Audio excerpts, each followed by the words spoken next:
Bien, vamos a 1 Timoteo capítulo 3. 1 Timoteo capítulo 3, vamos a leer los versículos 14 al 16, aunque en realidad solamente estaremos predicando los versículos 14 y 15. Dice el apóstol Pablo, 1 Timoteo 3, 14 al 16, esto te escribo, aunque tengo la esperanza de ir pronto a verte, para que si tardo sepas cómo debes conducirte en la casa de Dios, que es la iglesia del Dios viviente, columna y baluarte de la verdad. E indiscutiblemente grande es el misterio de la piedad. Dios fue manifestado en carne, justificado en el Espíritu, visto de los ángeles, predicado a los gentiles, creído en el mundo y recibido arriba en gloria. Al arribar a esta porción de la primera carta de Pablo a Timoteo, nosotros hemos llegado al pasaje clave, o si quieren ponerlo de otra manera, al corazón de la epístola. En este texto Pablo menciona a Timoteo cuál es la motivación que lo ha llevado a él a escribir esta carta. Y nosotros debemos recordar que Pablo y Timoteo llegaron juntos a Éfeso, pero en el momento que Pablo está allí en la ciudad, se da cuenta de que la iglesia está enfrentando serios problemas, sobre todo con los falsos maestros. Pablo deja a Timoteo en Éfeso, según nos dice él mismo en el capítulo 1, para que Timoteo pueda lidiar con ese problema, y parte él solo hacia Macedonia. Y posiblemente desde la ciudad de Filipos, el apóstol Pablo envía dos cartas que son muy similares entre sí. La primera carta a Timoteo y su carta a Tito. En los planes de Pablo, como dice el texto, estaba contemplado que él regresara a Éfeso lo más pronto posible. Pero Pablo era realista. Pablo sabía que cualquier cosa podría suceder, que cualquier cosa podría entorpecer sus planes y tardar su visita a Éfeso. Y el tema que Pablo quería tratar con Timoteo revestía de una importancia tal que el apóstol Pablo no quería correr el riesgo de que esa información no llegase a Timoteo lo antes posible. Noten que dice él, esto te escribo, aunque tengo la esperanza de ir pronto a verte, pero yo soy realista. Yo sé que cualquier cosa se puede interponer en mis planes, y yo quiero que si tardo, tú sepas cómo debes conducirte en la casa de Dios. Ese es el tema que consume al apóstol Pablo. Ese es el tema al cual Pablo le da tanta importancia que él no quiere ni pensar que Timoteo no recibiera esa información lo antes posible. Este asunto es de suprema importancia para la vida de la iglesia. ¿Cómo debe uno conducirse en la casa de Dios? Y yo tengo la convicción, hermanos, de que este texto, quizás más que nunca antes en la historia de la iglesia, debe ser estudiado, recordado y meditado cuidadosamente. El clamor de muchos hoy es, hay que darle libertad al espíritu. Nosotros no debemos enmarcarnos en ningún tipo de patrón. Hay que darle libertad a la iglesia, tanto en el gobierno de la iglesia como en la adoración. Hay que dar libertad. La iglesia no puede ser atada a ningún tipo de esquema prefabricado. Eso puede sonar muy bonito, pero lo que hay detrás de esa exclamación muchas veces es una violación a los principios claramente establecidos en la palabra de Dios con respecto a todo lo concerniente a la vida, a la adoración y al gobierno de una iglesia local. Se habla mucho de libertad, y si alguien habla en contra de la libertad, se ve mal eso, porque el clamor del mundo es democracia, democracia. Pero hermanos, la iglesia no es una democracia, la iglesia es una teocracia. La iglesia es una cristocracia. Cristo gobierna su iglesia y nosotros tenemos que hacer las cosas dentro de la iglesia exactamente como Cristo nos ha mandado hacerla. En otras palabras, el Señor no nos ha llamado a ser originales, el Señor nos ha llamado a ser fieles. Cuando el Señor lleve a sus siervos a la gloria, no le va a decir bien, buen siervo original, le va a decir bien, buen siervo y fiel. Y tanto en el antiguo pacto como en el nuevo pacto, el Señor ha ordenado a su pueblo que las cosas se hagan exactamente como Él ha mandado que se hagan en cuanto a la adoración a Él. Por ejemplo, vamos a Deuteronomio un momento. Deuteronomio capítulo 4. El Señor fue muy claro y reiterativo en esto, tanto en el Antiguo Testamento como en el Nuevo Testamento. El Señor no solamente ha ordenado a su pueblo en todas las edades que le adoren. El Señor no solamente ha ordenado a su pueblo en todas las edades que le sirva, sino que el Señor ha dicho cómo Él quiere que le sirvamos y cómo Él quiere que le adoremos. Y nuestra única labor es someternos a lo que Él ha dicho. Dice Deuteronomio 4, 1 y 2, ahora pues, oh Israel, oye los estatutos y decretos que yo os enseño, para que los ejecutéis y viváis, y entréis y poseáis la tierra que Jehová, el Dios de vuestros padres, os da. Ahora oigan, no añadiréis a la palabra que yo os mando, ni disminuiréis de ella, para que guardéis los mandamientos de Jehová vuestro Dios que yo os ordeno. No se puede añadir, no se puede quitar. Deuteronomio capítulo 12, versículo 32. Deuteronomio capítulo 12, versículo 32. Cuidarás de hacer todo lo que yo te mando, no añadirás a ello ni de ello quitarás. Por eso notamos en uno de los textos que aparecen en Levítico que constantemente dice la Escritura que Moisés, en cuanto al diseño del tabernáculo, hizo las cosas exactamente como Jehová le mandó que hiciera. Y nosotros tenemos un ejemplo muy dramático en el Antiguo Testamento de dos individuos que quisieron ser un poco originales. Levítico capítulo 10. Levítico capítulo 10.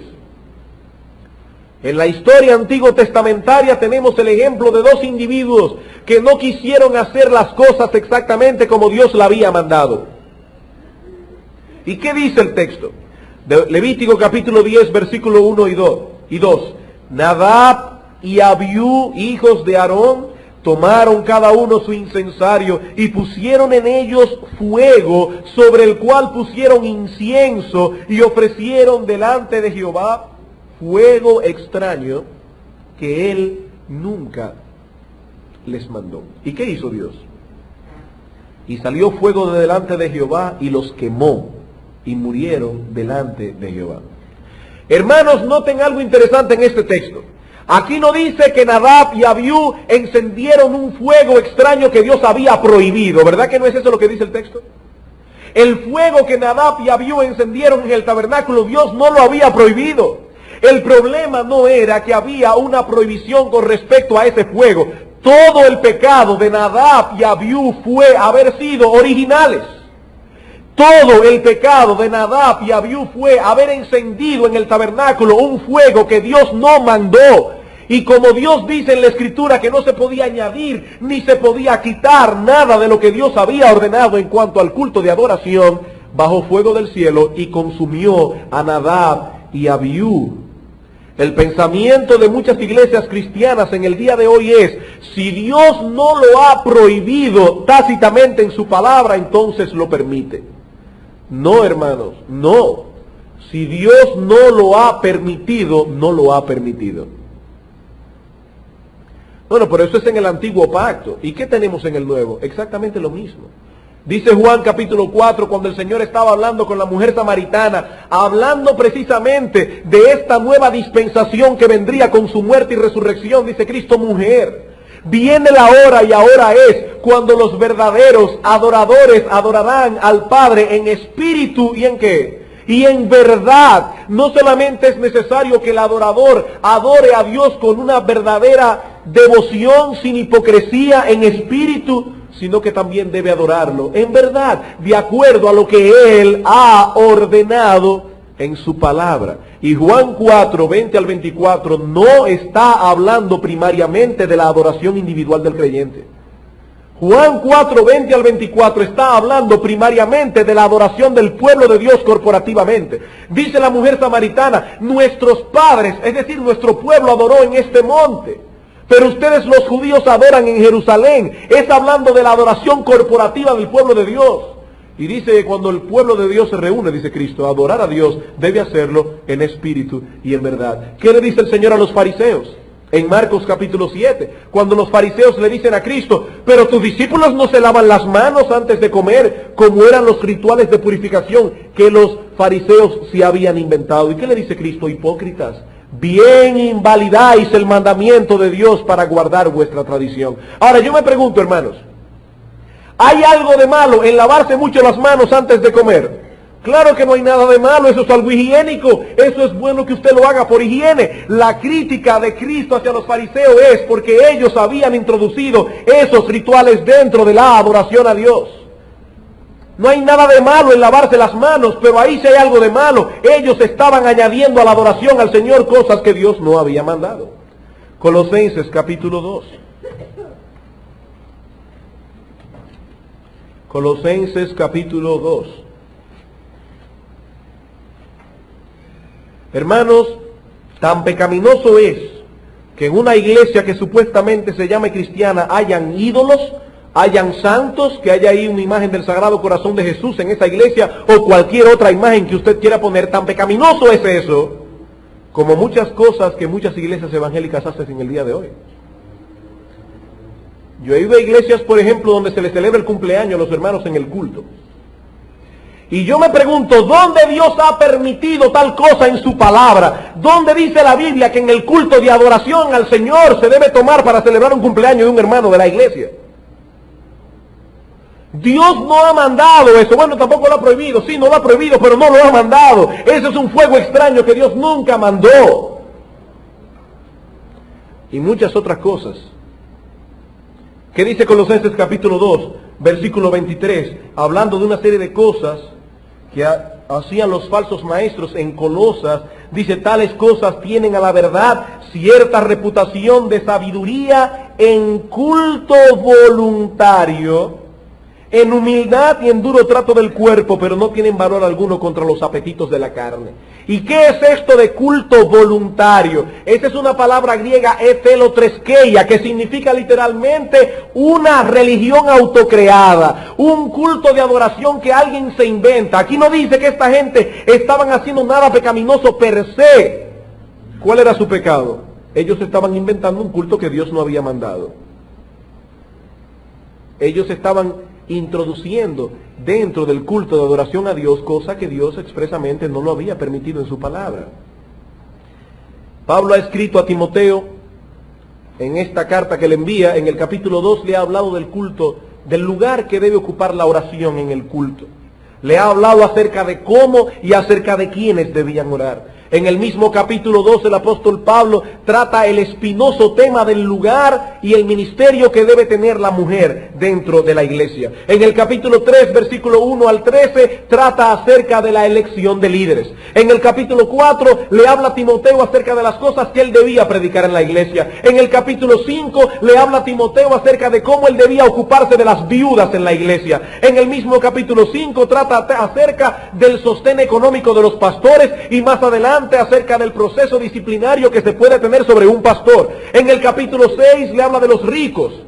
La pregunta es, ¿por qué Pablo le da tantas instrucciones específicas a Timoteo de cómo él debía trabajar en la iglesia, de cómo él debía organizar el culto de la iglesia? ¿Por qué? La respuesta la da el apóstol Pablo en el texto que vamos a estudiar hoy.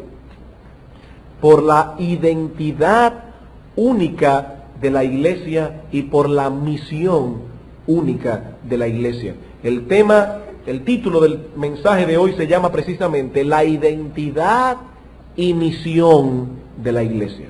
La identidad y misión de la iglesia. El apóstol Pablo desea impresionar la mente de Timoteo, recordándole la naturaleza del asunto que éste tiene en sus manos. Él está al frente de la iglesia de Dios. Un organismo vivo que posee una identidad única y una misión única. Por tanto, era necesario que Timoteo supiera cómo debe uno comportarse en la casa de Dios. Cómo se supone que la iglesia debe estar organizada. O cómo se supone que se deben llevar a cabo los cultos de adoración. Hermanos, es nuestro deseo que en este mensaje nuestras mentes también sean fuertemente impresionadas para que entendamos la importancia que le da Dios a su iglesia. Vamos a leer el texto otra vez. Dice Pablo a Timoteo: Timoteo, esto te escribo, todas estas cosas acerca de la vida, organización y adoración de la iglesia, todo esto te escribo, aunque tengo la esperanza de ir pronto a verte, para que si tardo sepas cómo debes conducirte en la casa de Dios, que es la iglesia del Dios viviente. Vamos a ver en primer lugar la identidad única de la iglesia. En primer lugar, la identidad única de la iglesia. Hermanos, antes de observar detenidamente los dos cualificativos que Pablo usa en el texto para referirse a la naturaleza esencial de la iglesia, debemos aclarar que estamos usando la palabra iglesia con la connotación que la Biblia confiere a esa palabra. Estamos usando la palabra iglesia con la connotación que la Biblia confiere a esa palabra. Lo que quiero decir es lo siguiente: yo no estoy pensando en la iglesia como en un edificio, o no estoy pensando en la iglesia como en una denominación, la iglesia tal, o como un conglomerado de iglesias. No, estamos hablando de la iglesia en el mismo sentido que la Biblia usa la palabra.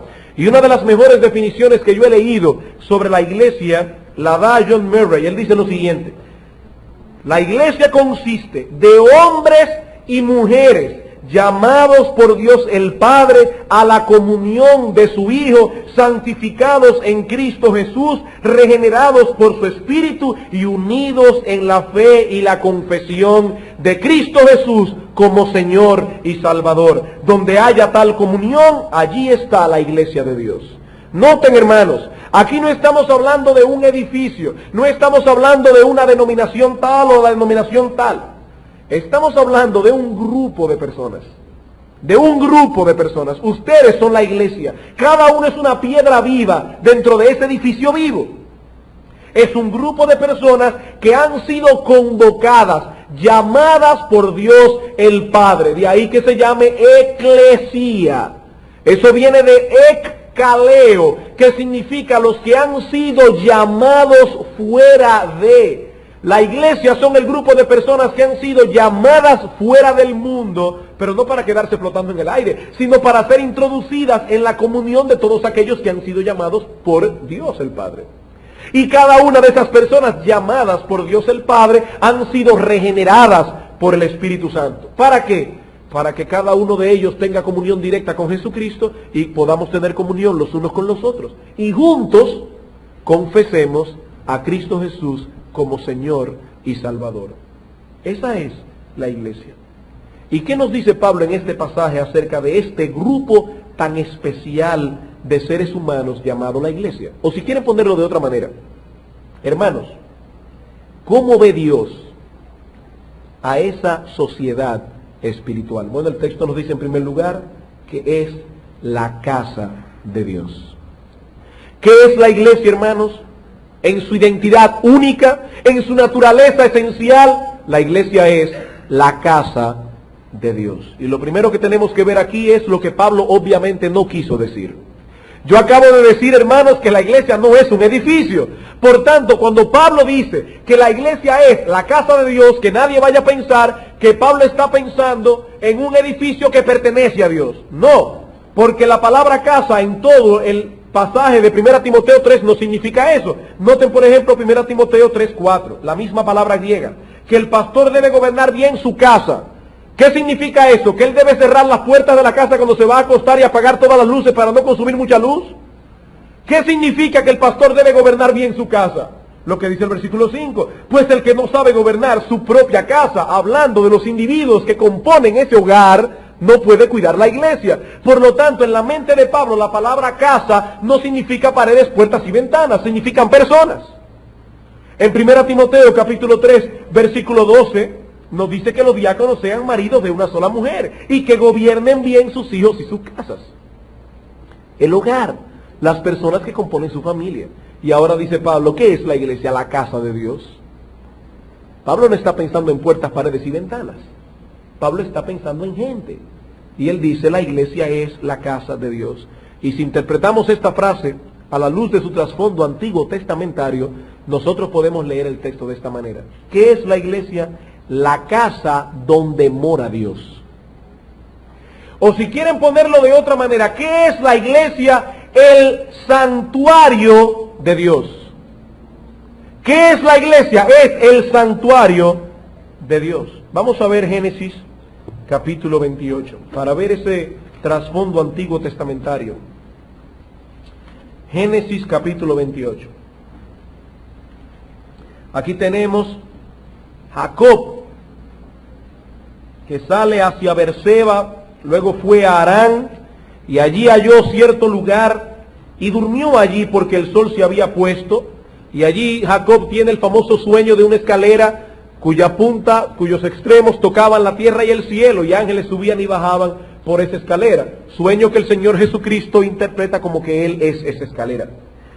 Y dice en el capítulo 28, versículo 17, que luego que Jacob tuvo ese sueño, tuvo miedo, o más literalmente, teniendo miedo, dijo. Fue en medio del miedo que Jacob dice: cuán terrible es este lugar. No es otra cosa que casa de Dios y puerta del cielo. Pero noten algo, hermanos. Aquí Jacob no estaba en ningún templo. Aquí Jacob estaba en el cielo raso, en el campo abierto. Pero ese lugar, campo abierto, cielo raso, donde Dios se le manifestó en una forma muy especial, dice Jacob: qué terrible es este lugar. Este lugar es casa de Dios. ¿Por qué? Porque Dios allí había manifestado su gloria en una forma especial. Y le llama Jacob a ese sitio, es casa de Dios. Éxodo, capítulo 23. Éxodo, capítulo 23.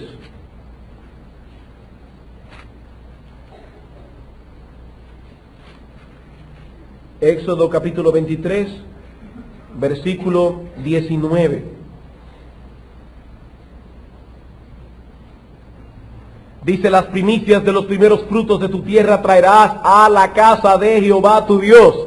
Pero hermanos, recuerden esto: el templo de Salomón iba a ser construido unos 500 años después de que se escribió este texto. Por tanto, cuando aquí dice lo traerás a la casa de Dios, Moisés no está pensando en un templo. Y entonces, ¿en qué está pensando Moisés? Lean el versículo 17. 3 veces al año se presentará todo varón delante de Jehová. Delante de Jehová el Señor. ¿En qué lugar? En el lugar que el Señor escogiere para poner allí la memoria de su nombre. Llámese el tabernáculo, llámese un altar de piedra, llámese el templo, donde quiera que Dios manifestara su gloria, esa era la casa de Jehová, la casa del Señor. Primera de Reyes, primer libro de Reyes, ya cuando Salomón construye el templo famoso a Dios. Vamos a leer capítulo 8 del primer libro de Reyes, versículo 10 al 13.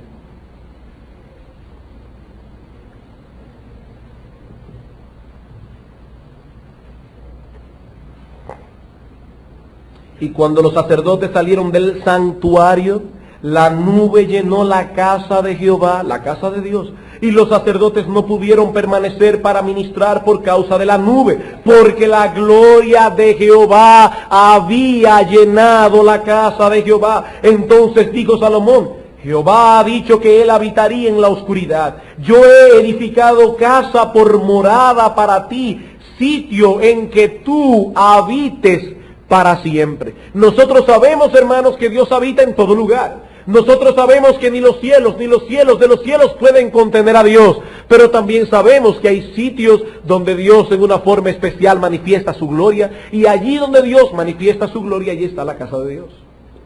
Y ahora en esta época, ¿dónde está la casa de Dios? Dice Pablo: la iglesia es la casa de Dios. En 1 Corintios capítulo 3, versículo 16 y 17 dice el apóstol Pablo: ¿no sabéis que sois templo de Dios y que el Espíritu de Dios mora en vosotros?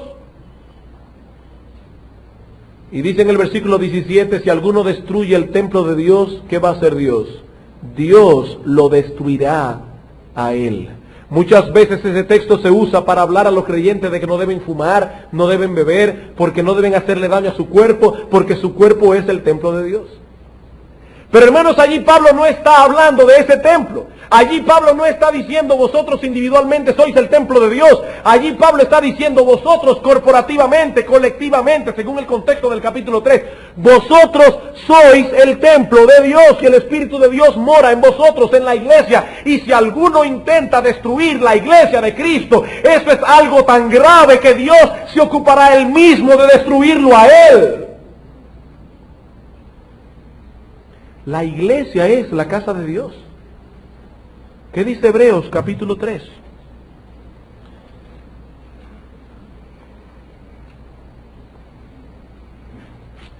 Hebreos capítulo 3,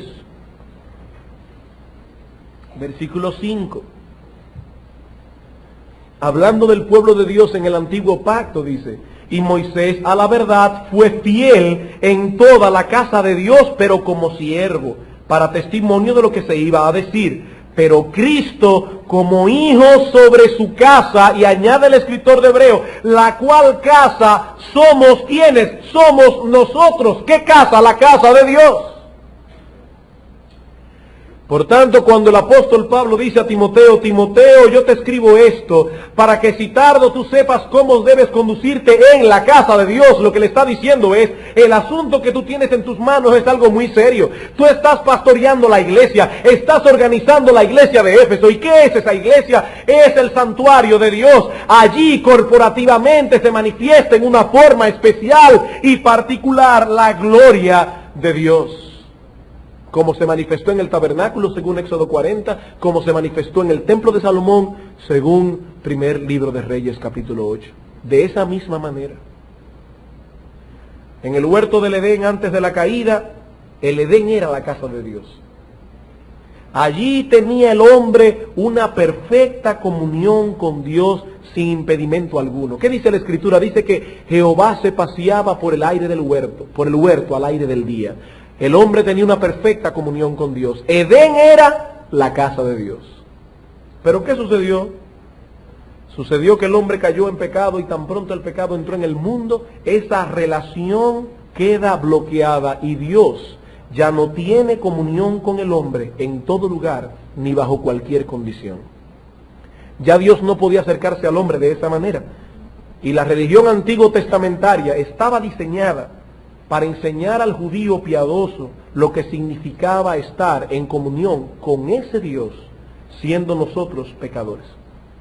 Todo el sistema sacerdotal causaba una honda impresión en la mente de los judíos. Ellos no tenían un libre acceso a la gloria de Dios. Por eso, hermanos, cuando el profeta Isaías entra en el templo, seguramente él entró a adorar como cualquier otro día. ¿Y qué sucedió? Que ese día, según el capítulo 6, Dios le dio el privilegio a Isaías de ver la gloria de Dios. ¿Y cuál fue el sentimiento de Isaías cuando vio la gloria de Dios? Isaías era un buen judío. Él sabía perfectamente que un hombre pecador no podía ver cara a cara la gloria de Dios. ¿Y qué dijo Isaías? ¡Ay de mí! Muerto soy, porque siendo hombre inmundo de labios y habitando en medio de un pueblo que tiene labios inmundos, han visto mis ojos al Rey.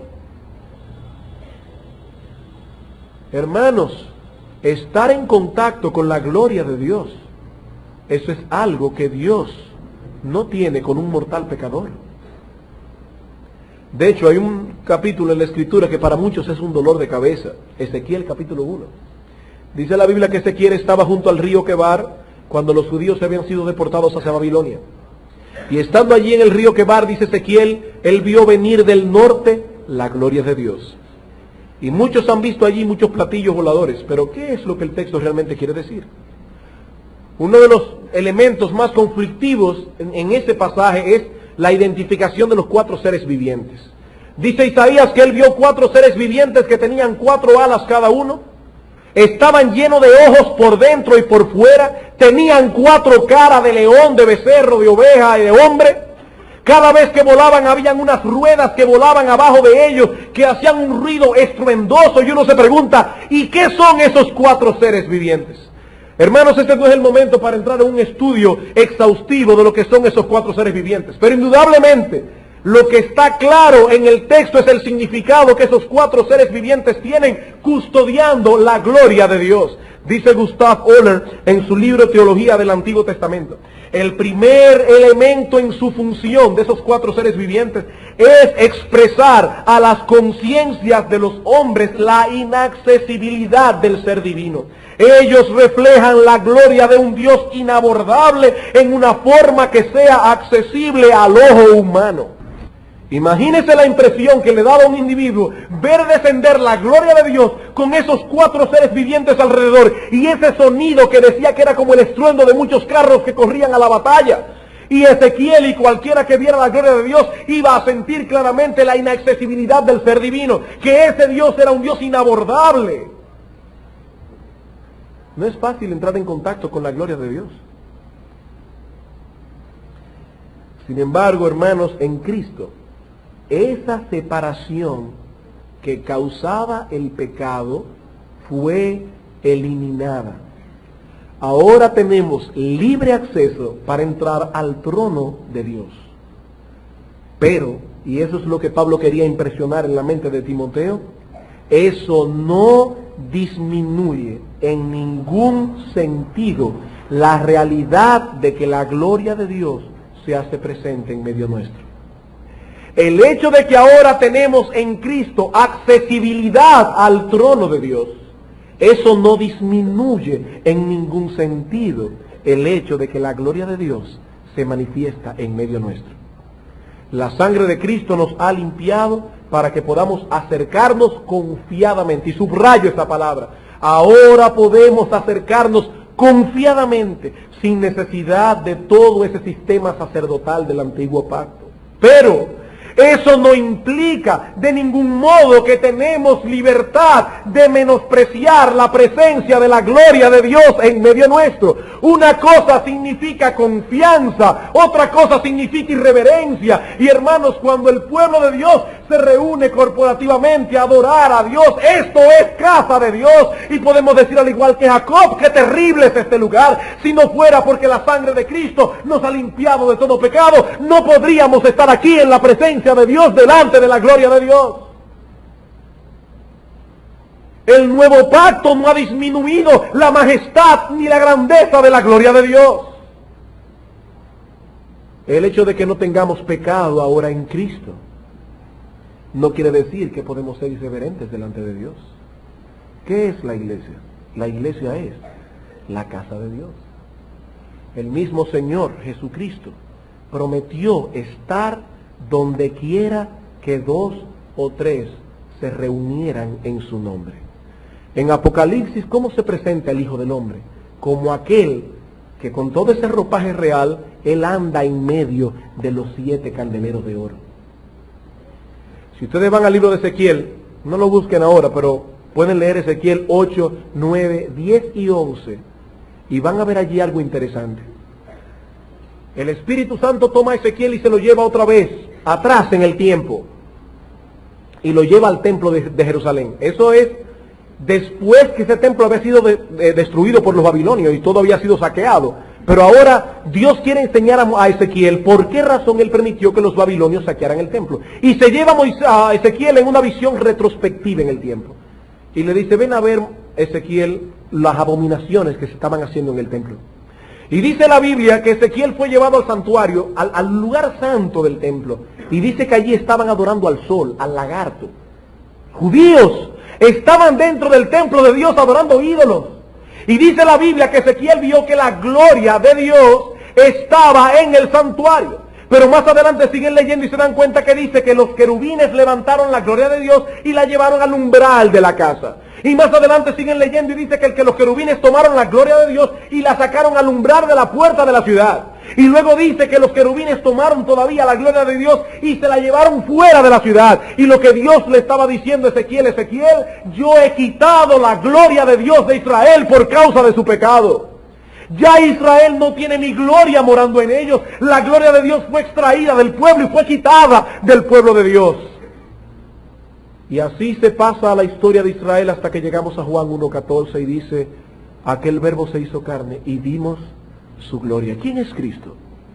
Cristo, según Hebreos capítulo 1, es la imagen visible de la gloria de Dios. Él es el resplandor de la gloria de Dios. ¿Y dónde está Cristo en esta dispensación? Cristo está en su iglesia, caminando en medio de los 7 candeleros de oro, donde quiera que estén 2 o 3 reunidos en su nombre. Y por eso es que la iglesia es la casa de Dios, es el santuario de Dios. Cristo está en medio nuestro y eso hace que la gloria de Dios habite en este lugar. Así como lo hacía en el templo de Jerusalén. Nosotros aquí no vemos la nube que llena el templo. Aquí nos oímos el sonido de bocina que apareció en el monte Sinaí en Éxodo 19.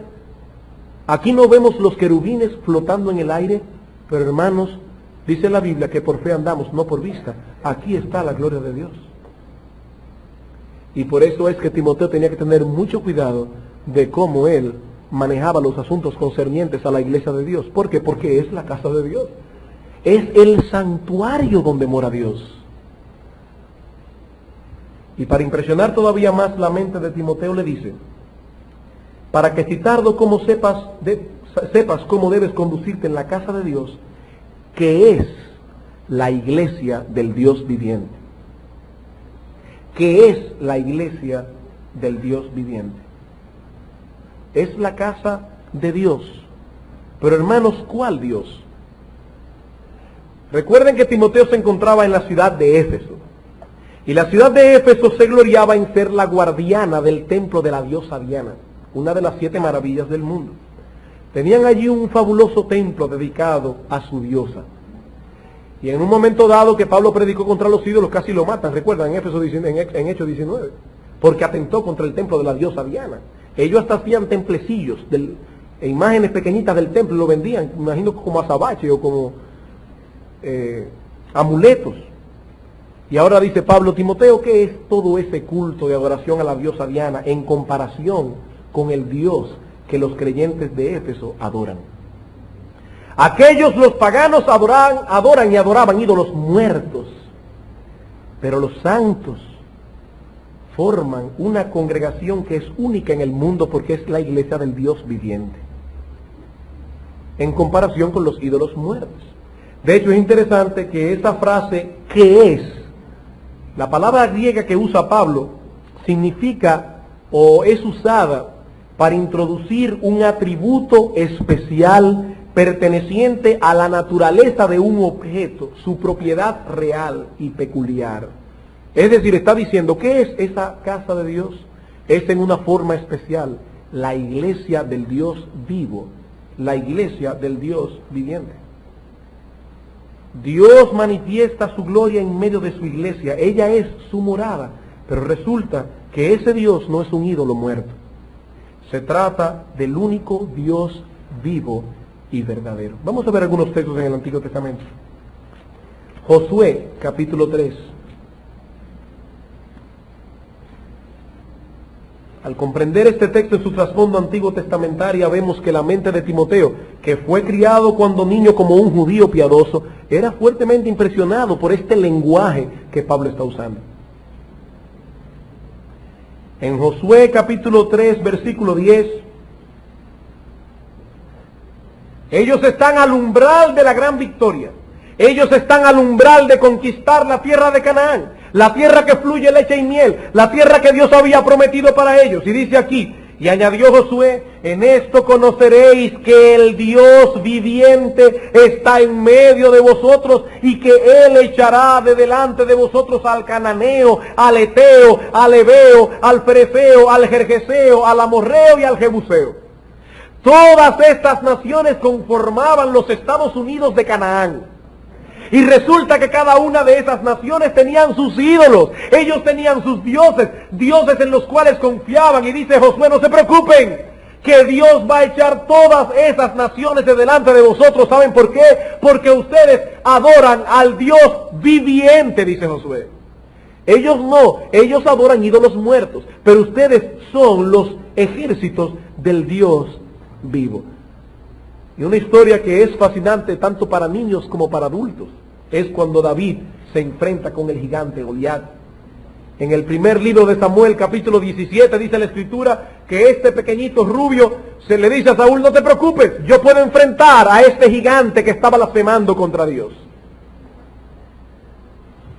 Y cuando dudan un poco de que este muchacho pueda hacer algo, dice David en el capítulo 17, versículo 26, Entonces habló David a los que estaban junto a él diciendo: ¿qué harán al hombre que venciere a este filisteo y quitare el oprobio de Israel? Porque ¿quién es este filisteo incircunciso para que provoque a los escuadrones del Dios viviente? Hermanos, esto es interesante. No es que David tenía un fetiche con el asunto de la circuncisión. Bueno, si yo soy circunciso debo tener una fuerza más grande que la de él. No. ¿Qué es la circuncisión? Es la señal del pacto que Dios hizo con su pueblo. Esa señal le decía al mundo que Israel era en una forma especial el pueblo de Dios. Y dice David: pero ¿cómo ustedes se amedrentan delante de un individuo que es incircunciso? Un individuo que no tiene la señal en su carne de estar unido en pacto con el Dios vivo. Él es un pagano. Él está sirviendo a ídolos muertos. Versículo 36. Dice David a Saúl, convenciéndolo: fuese león, fuese oso, tu siervo lo mataba, y este filisteo incircunciso será como uno de ellos, porque ha provocado al ejército del Dios viviente. Por eso decía David en el Salmo 42, mi alma tiene sed de Dios, pero no de cualquier Dios. Dice, mi alma tiene sed de Dios, del Dios vivo. ¿Por qué? Porque Dios solamente es el único vivo y verdadero, dice Jeremías, en Jeremías 10:10, mas Jehová es el Dios verdadero. Él es el Dios vivo y Rey eterno. Y dice Pablo a Timoteo: ten mucho cuidado de cómo tú manejas los asuntos de ese lugar, porque ¿sabe lo que es ese lugar? Es la casa de Dios. ¿De qué Dios? Es la iglesia del Dios viviente. Es la iglesia del Dios viviente, de ese mismo Dios que dice la Escritura, tremenda cosa es caer en las manos de un Dios vivo, de un Dios vivo.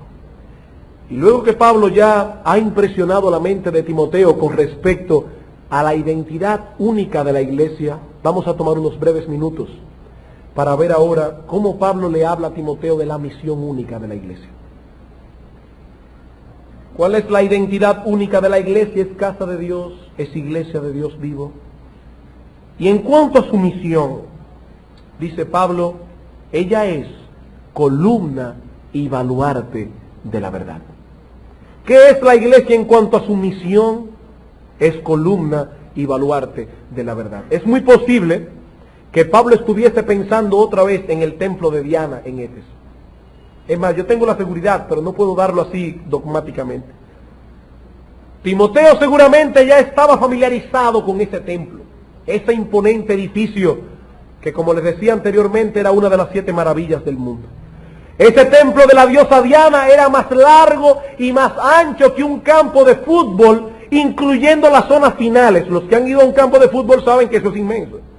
E incluyendo las zonas finales, el templo de la diosa Diana era más grande todavía. Tenía 127 columnas jónicas hechas de mármol blanco, y cada una de esas columnas eran más altas que un edificio de 5 plantas. Era un templo, un señor templo que los efesios habían hecho para su diosa. Y Pablo le dice a Timoteo: Timoteo, la iglesia de Dios es la verdadera columna y baluarte de la verdad. Todo este templo está dedicado con sus 127 columnas a más de 127 mentiras. Pero la iglesia es la columna y el baluarte de la verdad. ¿Y qué es la columna? Bueno, la columna es lo que soporta la estructura del edificio, el techo. Recuerden, por ejemplo, cuando Sansón estaba allí siendo burlado, cuando le sacaron los ojos, él le dijo a un individuo: acércame donde están las columnas del templo, del dios pagano de los filisteos. Y dice la Biblia que allí le oró a Dios y le dijo: Dios mío, dame fuerza una vez más. Y dice que derribó las columnas. ¿Y qué pasó? Se derribó el templo completo y mató a todos los que estaban allí. Y dice Pablo, la iglesia es la columna, la estructura que soporta la verdad. Es la columna y baluarte de la verdad, el soporte de la verdad. ¿De qué verdad? De toda la verdad revelada por Dios en su palabra, pero más específicamente en nuestro texto del mensaje del Evangelio, cuyo centro es la persona de nuestro Señor Jesucristo. ¿Y cómo yo sé eso? por lo que dice el versículo 16. E indiscutiblemente grande es esa verdad. Dios fue manifestado en carne, justificado en espíritu, etcétera, etcétera. Antes de considerar, le digo de verdad brevemente, pero de considerar lo que significa ese texto, vamos a ver un momento lo que no significa. Porque la Iglesia Católica resulta que ha tomado ese texto como pretexto para enseñar que la Iglesia Católica, por supuesto, que ellos relacionan con su jerarquía, es la única que tiene derecho a interpretar la Biblia. ¿Por qué? Porque la Iglesia es columna y baluarte de la verdad. Ella soporta la verdad. En otras palabras, de acuerdo a la Iglesia Católica, aquí está la Iglesia y la verdad descansa sobre ella. Es decir, la Iglesia da a luz la verdad. Lo que la Iglesia dice que se debe creer es lo que se debe creer. Y lo que la Iglesia dice que no se debe creer, no se debe creer. Por eso, aunque 1 Timoteo 3 dice que el obispo debe ser casado, la jerarquía católica dice que debe ser célibe, y ellos son los que paren la verdad. Y ellos se basan en ese texto. Bueno, la Iglesia es columna y baluarte de la verdad. Por lo tanto, es solamente la Iglesia la que tiene derecho a interpretar las Sagradas Escrituras. Por eso, cuando la Iglesia Católica ve que el pueblo de Dios tiene la Biblia en sus manos, comienza a temblar. Yo recuerdo cuando salió el Nuevo Testamento, digo, yo no lo recuerdo porque yo no estaba nacido, eso fue en 1500 y pico, pero recuerdo haberlo leído, cuando salió a la luz el Nuevo Testamento griego de Erasmo de Rotterdam, lo que iba a permitir que muchos eruditos fueran a la fuente original del Nuevo Testamento y leer el texto en su idioma original. Un sacerdote dijo: anda por ahí circulando una obra diabólica en un tal idioma griego. Tengan cuidado con eso, que esa va a ser la madre de muchas herejías. Claro, porque ellos prefieren que el pueblo de Dios no conozca la palabra de Dios. No, la Iglesia no es la madre de la verdad. La Iglesia nace de la verdad. Dice el Señor al apóstol Pedro en Mateo capítulo 16, cuando Pedro dice: Señor, tú eres el Cristo, el Hijo del Dios viviente. ¿Qué le dice Cristo? Bienaventurado eres, Simón, hijo de Jonás. Porque eso, ¿el qué? Que Cristo es el Mesías. Eso no te lo reveló carne ni sangre, sino mi Padre que está en los cielos. Y yo también te digo que tú eres Pedro, y sobre esta roca edificaré mi iglesia, y las puertas del Hades no prevalecerán contra ella. ¿Sobre qué roca edificaría Cristo la iglesia? Sobre la confesión que acaba de hacer Pedro. Dice Pedro: bienaventurado eres. Eso que tú acabas de decir no te lo reveló nadie sino el Padre, y sobre esa verdad edificaré mi iglesia. Hermanos, la verdad no nace de la iglesia está cimentada sobre la verdad. De hecho, Agustín de Hipona, a quien la Iglesia Católica reconoce injustamente como uno de sus doctores, cuando escribió al final de su vida sus famosas retractaciones, se retractó públicamente en esa obra de haber dicho que Pedro era la piedra sobre la cual estaba edificada la iglesia. Y dice San Agustín en sus retractaciones, en el libro primero, capítulo 21, la frase del Señor: tú eres Pedro, y sobre esta roca edificaré mi iglesia, debe ser entendida como refiriéndose a él, a quien Pedro confiesa como el Hijo del Dios viviente. La roca era Cristo, dice Agustín, a través de cuya confesión Simón recibió el nombre de Pedro. Y más adelante, en sus tratados sobre el Evangelio de Juan, dice lo siguiente, el mismo Agustín: por consiguiente, dice, sobre esta piedra que has confesado edificaré mi iglesia. Pues la piedra era Cristo, dice Agustín, y el mismo Pedro fue edificado también sobre este fundamento. Hermanos, la verdad no sale de la iglesia está cimentada en la verdad. ¿En cuál verdad? En esa verdad que Dios reveló a través de los apóstoles. En Hechos 2:42, cuando nace la iglesia en Pentecostés, dice: perseveraban en la doctrina de los apóstoles. En Efesios capítulo 2, versículos 19 y 20, dice que la iglesia es un edificio edificada sobre el fundamento de los apóstoles y profetas. Fíjense, sobre. La verdad está debajo aguantando la iglesia, y la iglesia está sobre ella. En Judas capítulo 3 dice: amados míos, por la solicitud que tenía de escribiros acerca de vuestra común salvación, me ha sido necesario exhortaros a que contendáis ardientemente por la fe que ha sido una vez dada a los santos. ¿Y cómo fue dada esas doctrinas que conforman nuestra fe? dice en el versículo 17 las palabras que antes fueron dichas por los apóstoles de nuestro Señor Jesucristo. La iglesia no produce la verdad que debe ser creída. En realidad, la Biblia enseña que la Biblia o la verdad produce a la iglesia. Entonces, ¿qué quiso decir Pablo cuando dijo que la iglesia es columna y baluarte de la verdad?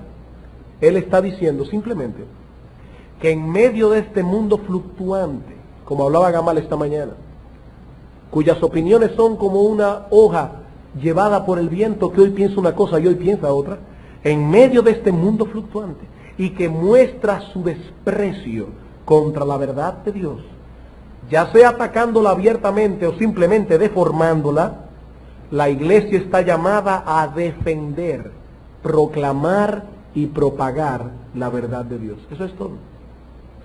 ¿En qué sentido es la iglesia columna y baluarte de la verdad? En que la iglesia está llamada a defender, proclamar y propagar la verdad de Dios. Como bien dice Juan Calvino, la razón por la cual la iglesia es llamada columna de la verdad es porque ella la defiende y la esparce. Dios mismo no baja del cielo a nosotros, ni diariamente nos envía ángeles para declararnos su verdad, sino que emplea pastores a quienes ha designado para este fin. En ese sentido es la iglesia columna de la verdad. ¿Y qué le está diciendo Pablo a Timoteo? Tú debes tener mucho cuidado de gobernar y organizar esa iglesia a la luz de esa verdad revelada. Porque la iglesia es el organismo vivo a través del cual Dios proclama su verdad. Es en ese sentido y no en otro que la iglesia es columna y baluarte de la revelación divina. Entonces, hermanos, en conclusión, cuando nosotros vemos la iglesia bajo la óptica que Dios la ve, notamos que este asunto no es un juego. La iglesia es un organismo único en el mundo. Hermano, no hay otra sociedad igual a la iglesia. Es única en su identidad, es única en su misión. En ella el Dios vivo y verdadero manifiesta su gloriosa presencia en una forma especial, y a ella se le ha comisionado ser la portadora de la revelación divina. A ella se le ha confiado los oráculos de Dios. Y de esta gloriosa verdad podemos derivar 4 conclusiones importantes. Primero, como conclusión, si eso es la iglesia y esa es su misión, con cuánto cuidado deben los pastores extraer de la Escritura su sentido correcto. Le dice Pablo a Timoteo: Timoteo, procura con diligencia presentarte a Dios aprobado, como obrero que no tiene de qué avergonzarse, que usa bien la palabra de verdad. Ellos tienen la responsabilidad de enseñar al pueblo de Dios esa verdad divina que la misma iglesia tiene la responsabilidad de proclamar y defender. Con cuánto cuidado deben los pastores dar a la iglesia alimento sólido de la Escritura. Segundo, con cuánto cuidado deben también los mismos pastores asegurar que la iglesia se encuentre organizada bajo patrones divinos y no bajo las tradiciones de los hombres. Bueno, pero es que siempre la iglesia estaba haciendo las cosas de esta manera. Y a mí me lo enseñaron así. Ese no es el punto. El punto es, como dice Dios en su palabra, que debe estar organizada la iglesia del Señor. Algunos estarán pensando, bueno, qué bueno que le están hablando a los pastores. No. Tercero, hermanos, con cuánta reverencia y asiduidad deben asistir los hermanos a la iglesia, comprendiendo que allí Dios manifiesta su gloria y que allí será proclamada su voluntad. ¿Con qué sentido de reverencia y de respeto y con qué deseo de asistir deben ir los hermanos de la iglesia a la iglesia?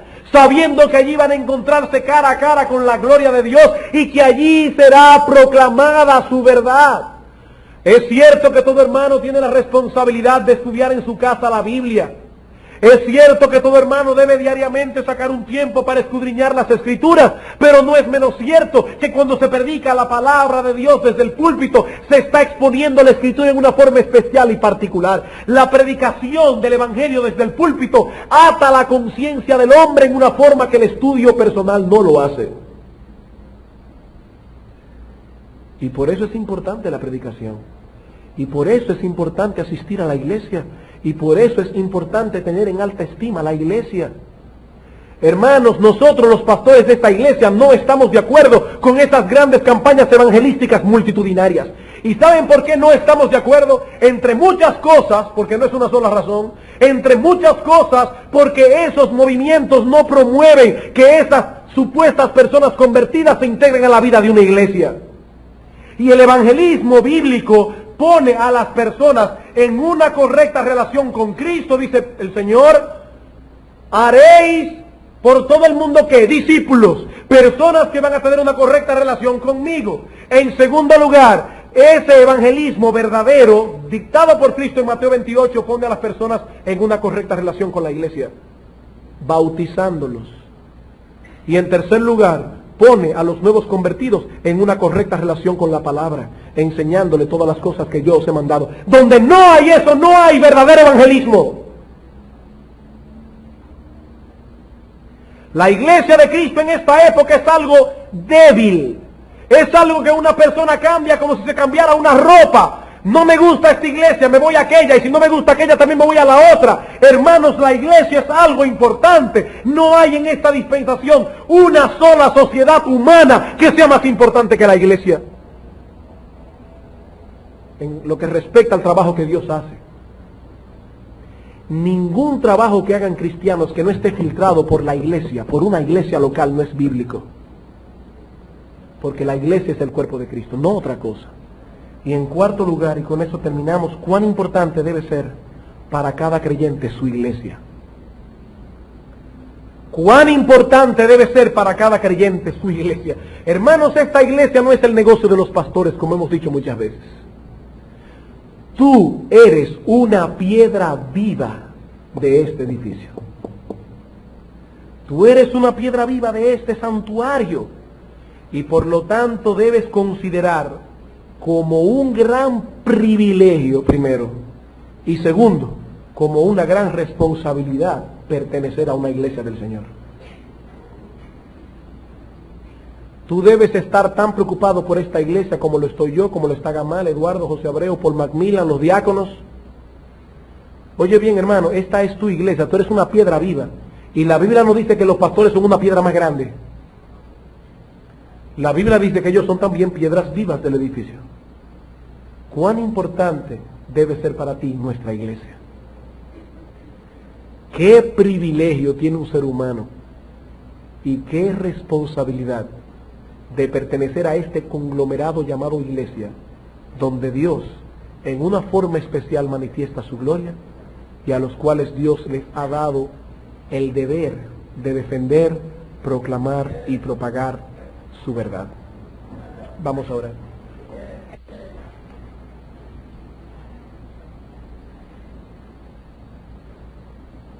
Hemos orado a ti, oh Señor, al principio de este mensaje, que tu Espíritu Santo cargue nuestras conciencias, las impacte, de la misma forma que el apóstol Pablo quiso impactar la mente de Timoteo. Queremos suplicarte, oh Señor, que tu Santo Espíritu impacte nuestras conciencias, haciéndonos ver la identidad única de la iglesia y la tarea única que Dios ha puesto sobre los hombros de la iglesia, de manera que nosotros podamos asimilar el peso del privilegio y la responsabilidad que significa pertenecer a una congregación local. Llévanos ahora, oh Señor, pensando en estas cosas, y ayúdanos a cada uno de los miembros de Iglesia Bíblica del Señor Jesucristo a involucrarse cada vez más activamente en la vida de esta iglesia local. Te lo suplicamos en el nombre de Jesús.